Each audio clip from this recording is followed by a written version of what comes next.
Hello learners, welcome to I S marathon and guys this is आपका part 2। आपका chapter 6 चल रहा है, सिटीजनशिप ऑफ आपका Laxmikanth, 6th edition. So Indian polity cover कर रहे हैं हम यहाँ पर, कंप्लीट करेंगे, है ना।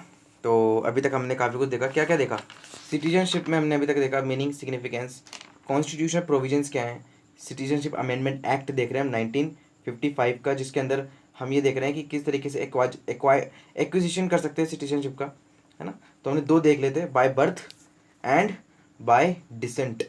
अब बाय रजिस्ट्रेशन देखने वाले हम, तो इसके अंदर इंपॉर्टेंट है, ध्यान से सुनना। लेकिन उसके पहले बता दूं, प्लीज़ जो है सब्सक्राइब करें, शेयर करें, जितना हो सके उतना फैलाएं इसको, ठीक है। इनिशिएटिव्स फ्री है और काफ़ी टफ पड़ रहा है हमारे लिए काम करना, तो प्लीज़ जितना हो सके उतना सब्सक्राइब करें इसको। पसंद आता है तो छोटी सी चीज़ पे कर देना, लाइक, ठीक है। तो यस, स्टार्ट करते हैं हम। बाय रजिस्ट्रेशन हम कैसे सिटीजनशिप ला सकते हैं? तो सेंट्रल गवर्नमेंट जो है वो वही करेगी, जो भी करेगी एप्लीकेशन। सेंट्रल गवर्नमेंट के पास जाना पड़ेगा रजिस्टर करने, है ना।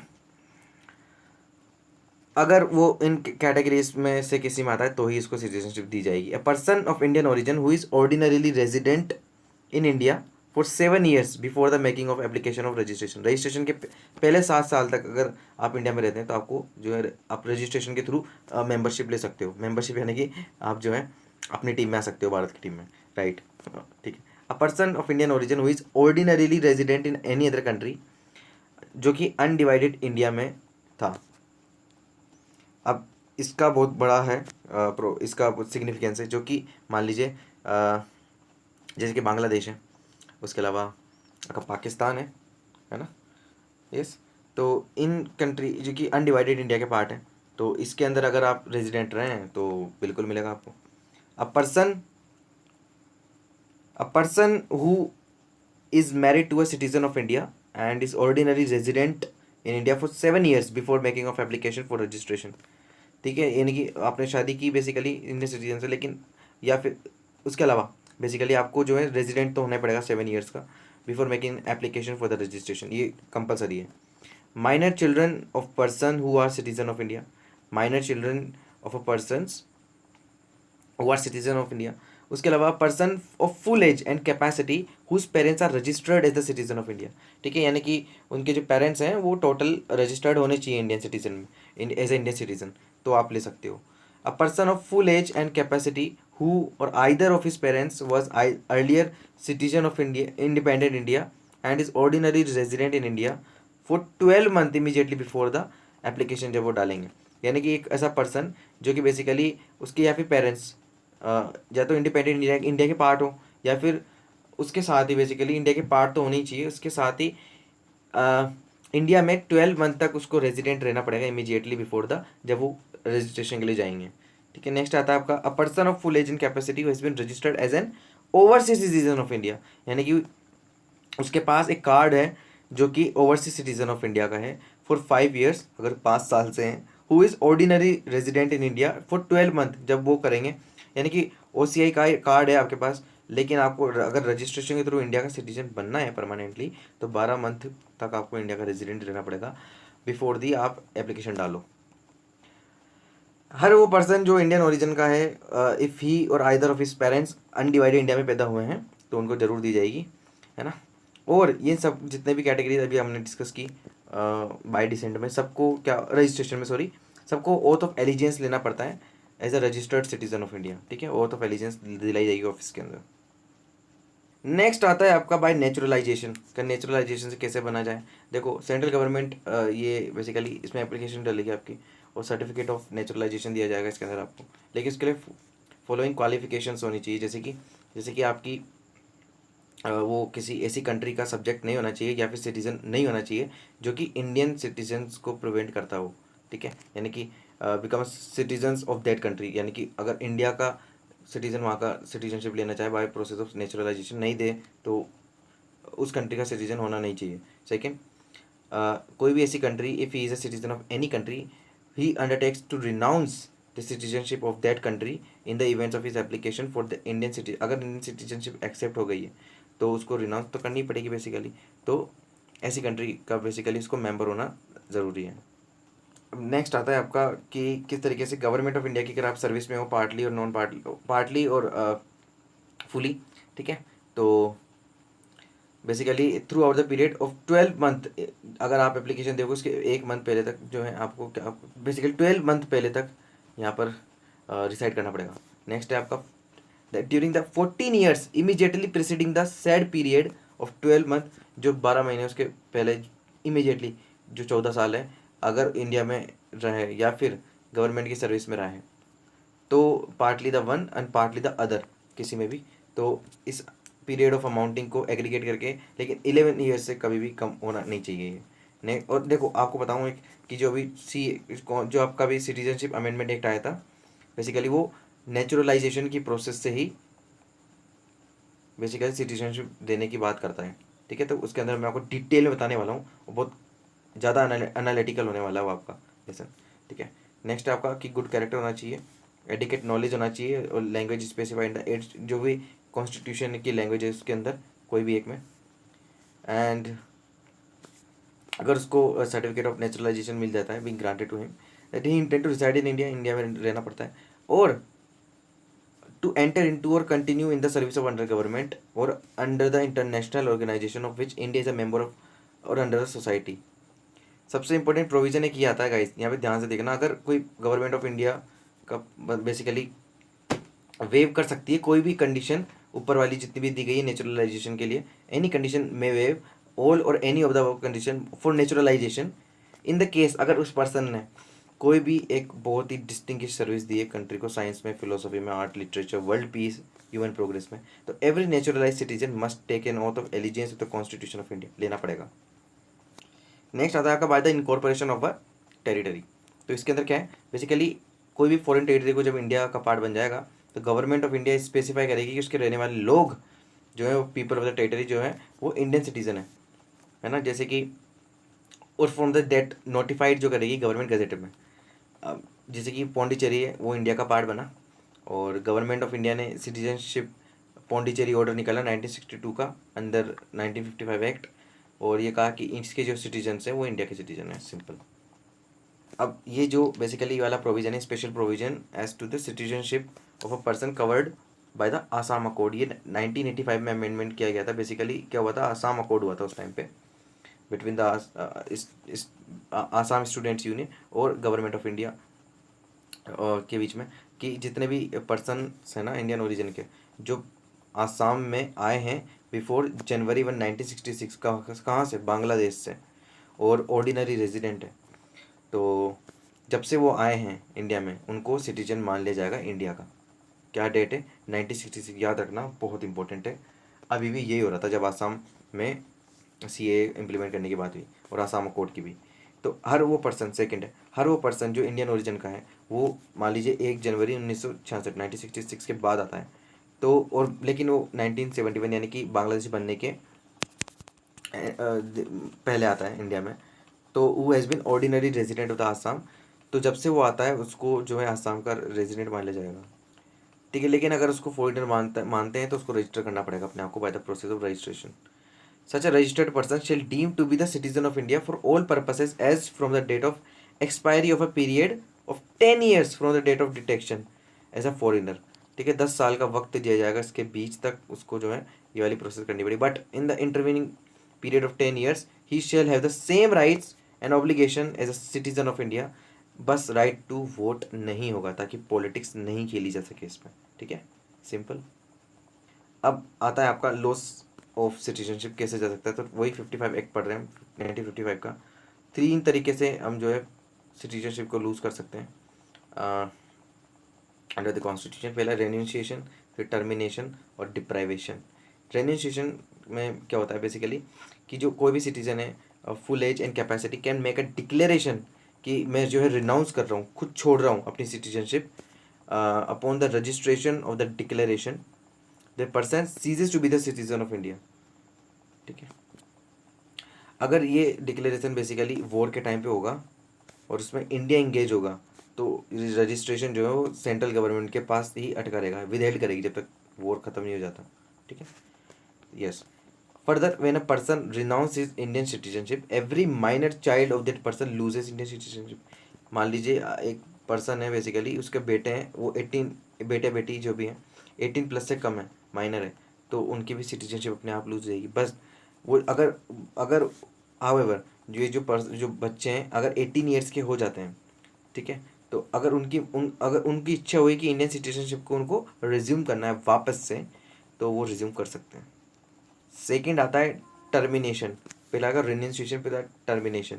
अगर इंडियन सिटीजन वॉलेंटरीली अक्वायर कर लेता है किसी और कंट्री की सिटीजनशिप, तो इंडियन सिटीजनशिप ऑटोमेटिकली टर्मिनेट हो जाएगी, ठीक है। ये जो है अब वॉर के टाइम पे अप्लाई नहीं होगी वाली कंडीशन, उस वाले वॉर में जिसमें इंडिया एंगेज होगा, तो बहुत सिंपल है वाला। तो नेक्स्ट आता है डिप्राइवेशन, कि compulsory termination of Indian citizenship by the central government. Central government के हाथ में कि ऐसा सिटीजन जो मतलब ऐसा पर्सन जो सिटीजनशिप फ्रॉड से लिया हो वो। सेकंड, ऐसा सिटीजन जो डिसलॉयल्टी दे कॉन्स्टिट्यूशन के खिलाफ, है ना। और ऐसा सिटीजन जो अनलॉफुली ट्रेड और कम्युनिकेट करे with the enemy during the war time पे, यानी कि वॉर टाइम पे किसी एनिमी कंट्री से आपने बात उनकी हेल्प करने की कोशिश करी, तो आपको जो है देश निकाला दे दिया जाएगा, सिटीजनशिप रद्द।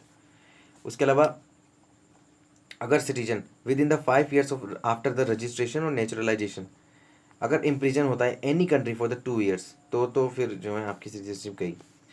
The citizen has been ordinary resident out of India for 7 years continuously, तो भी आपकी सिटीजनशिप गई। लेकिन यहाँ पर एक बात याद रखना, ये जो वाली बात है, ये इंडियन स्टूडेंट्स जो अब्रॉड में हैं उन पर अप्लाई नहीं होती। इंडियंस जो अब्रॉड में हैं स्टूडेंट्स। सेकंड, जो गवर्नमेंट ऑफ इंडिया की सर्विस में है, ठीक है। बस इनको एक काम करना पड़ेगा कि जो है हर साल इंडियन काउंसलेट में जाकर के एक एप्लीकेशन दे के आनी पड़ेगी, सिंपल सी बात है। ताकि रजिस्ट्रेशन ही मान लो हर साल करना पड़ेगा कि हमको इंडियन सिटीजनशिप जो है वो कंटिन्यू करनी है, रिटेन करनी है अपने पास, बस इतना सा। अब यहाँ पर एक बार पहले आगे बढ़ने के पहले ये जो ओरिजिनल टेक्स्ट है उसमें देख लेते हैं हम क्या लिखा है। आर्टिकल 7 तक देख लेते हैं, आर्टिकल 8 और 9 10 हमको देखना है अभी। देखो इसमें क्या है, आर्टिकल 8 में ये लिखा है कि rights of citizenship of certain persons of Indian origin residing outside India. वही बात है, अभी मैंने जस्ट अभी आपको समझा के निकला हूँ कि बेसिकली वो लोग जो इंडिया के आउटसाइड रहते हैं, है ना, लेकिन उनके कोई भी पेरेंट्स और ग्रैंड पेरेंट्स अनडिवाइडेड इंडिया में थे, हाँ बोर्न थे, तो वो अपने आप को रजिस्टर तो करा ही सकते हैं रजिस्ट्रेशन की प्रोसेस के थ्रू, है ना।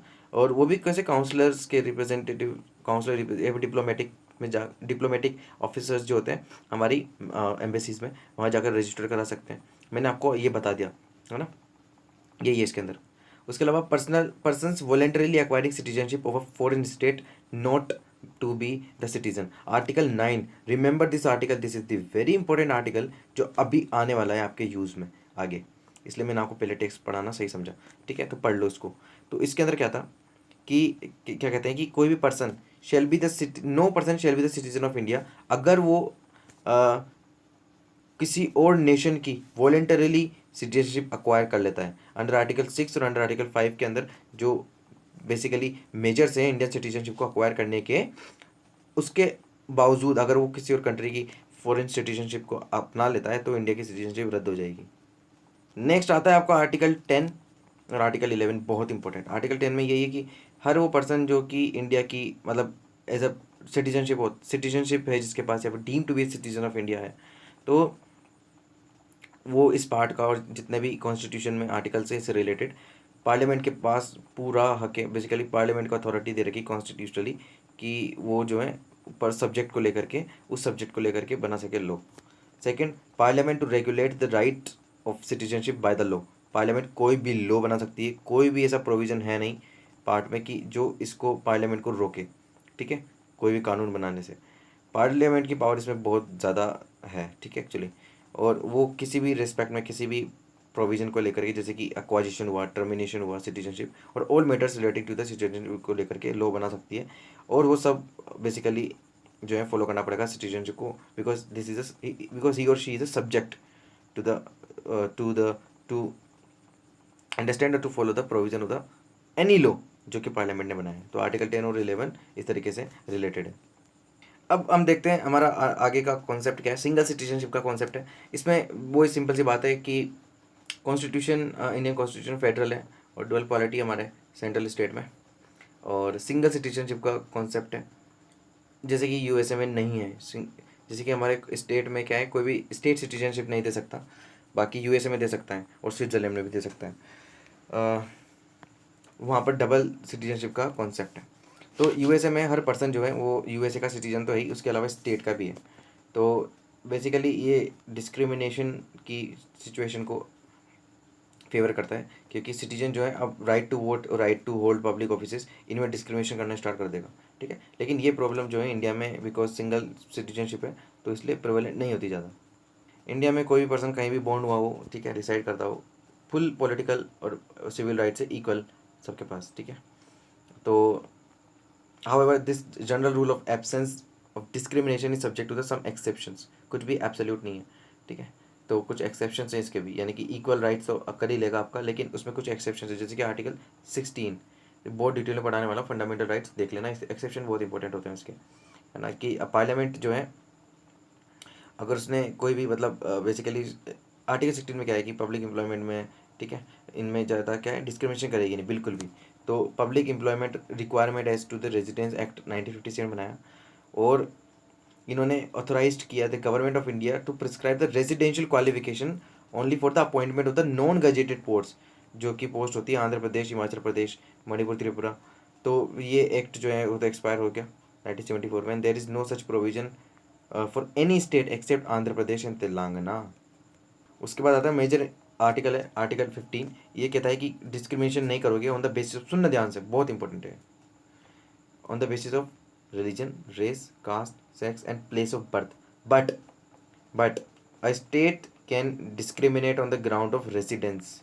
रेसिडेंस कहाँ रहते हो आप, तो स्टेट के पास स्पेशल बेनिफिट देते हैं अपने, और प्रेफरेंस भी देते हैं अपने रेजिडेंट को, जैसे कि आंध्र में हुआ, ठीक है, मराठा इन महाराष्ट्र ये हुआ, यानी कि यहाँ पे लोगों को रिजर्वेशन भी ज़्यादा दिया जाता था। और इन matter that do not with in the purview of the rights given by the constitution of the Indian citizen. तो फॉर एग्जाम्पल एक स्टेट जो है वो फीस कम कर सकता है ना, अपने रेजिडेंट की, in comparison to the other states अगर कोई पर्सन आ रहा है। तो freedom of movement and residence article 19, तो this is also an exception कि ट्राइबल एरियाज में नहीं जा सकते आप, वो शेड्यूल ट्राइब, क्यों, सिंपल सी बात है, उनके डिस्टिंक्टिव कल्चर को, है ना, उनकी लैंग्वेज को, कस्टम को, इन सबको जो है क्या करना है, प्रोटेक्ट करना है शेड्यूल ट्राइब्स के। और traditional vocation and property against the exploitation, इन सबको क्या करना है, प्रोटेक्ट करना। Yes. अब फोर्थ पॉइंट और इम्पोर्टेंट पॉइंट, 2019 तक जो लेजिस्लेचर है कहाँ की, जम्मू कश्मीर की, वो बहुत कुछ कर सकती थी, जैसे कि वो बता सकते थे कि परमानेंट रेजिडेंट कौन है स्टेट के, वो बताते थे क्वालिफिकेशन, एलिजिबिलिटी वगैरह। अब सेकंड है कि उनके पास स्पेशल राइट्स एंड प्रिविलेजेस होंगे, जैसे कि कोई परमानेंट सिटीजन के पास होता है रिस्पेक्ट, जैसे कि स्टेट गवर्नमेंट में कोई और आ नहीं सकता, हम खुद ही लोग आए हैं यहाँ के। उसके बाद इमूवेबल प्रॉपर्टी जो है स्टेट के अंदर एक्वाइजिशन जो है वही कर सकते हैं सिर्फ। उसके बाद सेटलमेंट इन द स्टेट वो नहीं हो सकता, कोई बाहर का नहीं कर सकता। नेक्स्ट है right to scholarship and such forms of aid to provided by the government. अब यहाँ पर ये जितने भी राइट्स है ना जम्मू कश्मीर के लोगों को, तो वो बेसिकली कौन दे रहा था, आर्टिकल 35 है इंडियन कॉन्स्टिट्यूशन ये दे रहा था। ठीक है, क्योंकि जो कि इंसर्ट किया गया था कॉन्स्टिट्यूशन में प्रेसिडेंशियल ऑर्डर के थ्रू, है ना। यस, तो अब आर्टिकल 70 को हटाया तो आर्टिकल 35 को भी हटाना पड़ा, इसको तो टोटली हटा देगा बिल्कुल ही। ठीक है,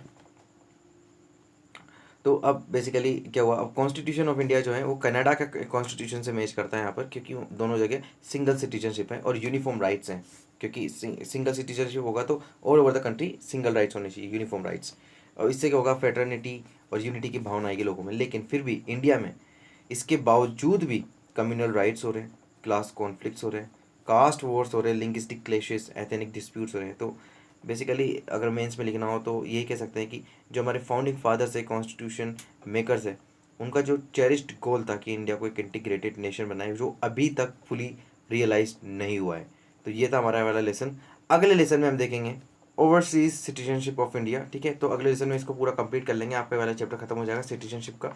थोड़ा सा बड़ा था, थोड़ा लेंथी था, तो और इसमें से आते भी क्वेश्चन। फिर आता है मेन टॉपिक आपका फंडामेंटल राइट्स, फिर आपके डीपीएसपी आएंगे। इस तरीके से कंटिन्यूसली फ्लो में आगे चलेंगे। बस सपोर्ट करें, शेयर करें, जितना हो सके लाइक करें, और जितना हो सके उतना फैलाएं इसको, जितना हर जगह। ठीक है, तो जब तक के लिए stay tuned, keep running, keep studying, and thank you and have a nice day.